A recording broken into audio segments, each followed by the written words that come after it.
Assalamualaikum warahmatullahi wabarakatuh. Perkenalkan, nama saya Hidayatul Afdal, NIM 21086198. Prodi Pendidikan Jasmani, Kesehatan dan Rekreasi, Fakultas Ilmu Keolahragaan, Universitas Negeri Padang.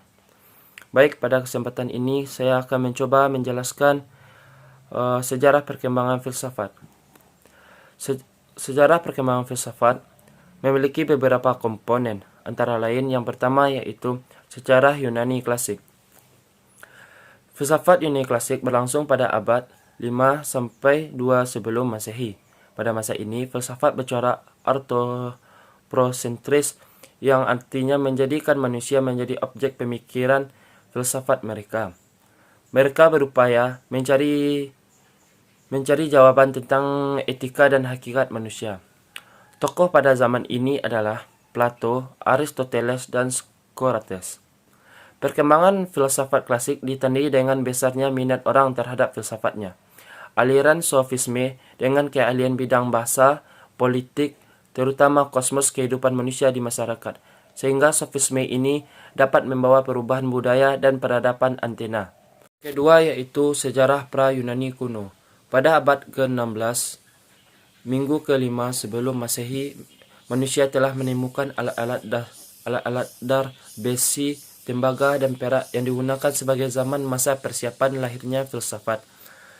Pada abad 6 sebelum Masehi, lahirnya filsafat disebutkan oleh K. Barthes. Setidaknya ada 3 faktor yang mendahului lahirnya filsafat tersebut. Berkembangnya mite-mite yang merupakan sebab lainnya karena mitologi percobaan untuk memahami mite yang mencari keterangan tentang asal-usul dalam semesta. Disebutkan mite kosmogonis. Sedangkan mite yang menerangkan tentang asal-usul dan sifat kejadian disebut mite kosmologis. Yang ketiga yaitu zaman Yunani kuno. Kelahiran pemikiran filsafat yang diawali pada abad 6 sebelum Masehi, yang ditandai oleh runtuhnya mite-mite yang dongeng-dongeng selama ini menjadi pembenaran setiap gejala alam. Filsafat Yunani yang telah berhasil mematahkan berbagai mitos tentang kejadian asal-usul dalam semesta, atau itu berarti dimulai terhadap rasionalisasi pemikiran manusia tentang alam semesta. Filsafat Yunani kuno mencapai puncaknya pada masa Aristoteles 384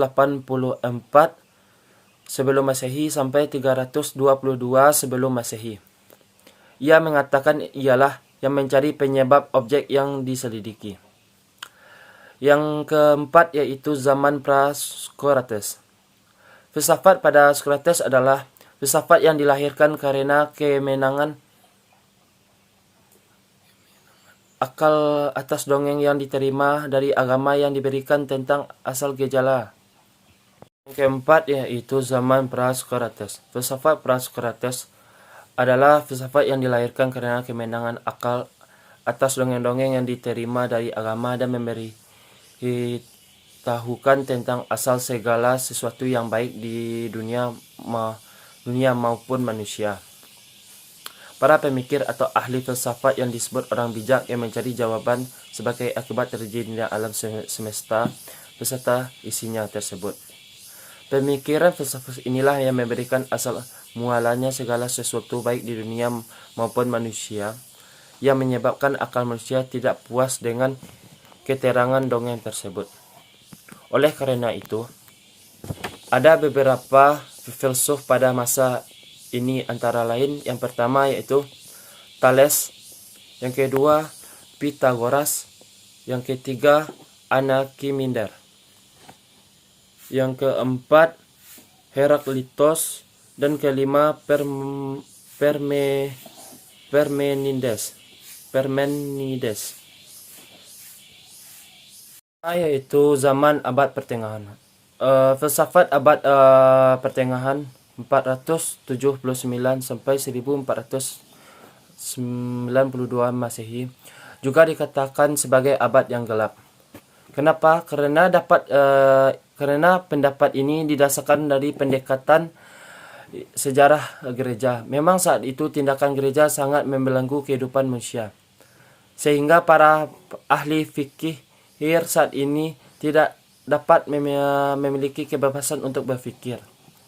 Apabila terdapat pemikiran-pemikiran yang bertentangan dengan ajaran gereja, orang yang mengemukakan akan mendapatkan siksaan atau hukuman yang sangat berat dari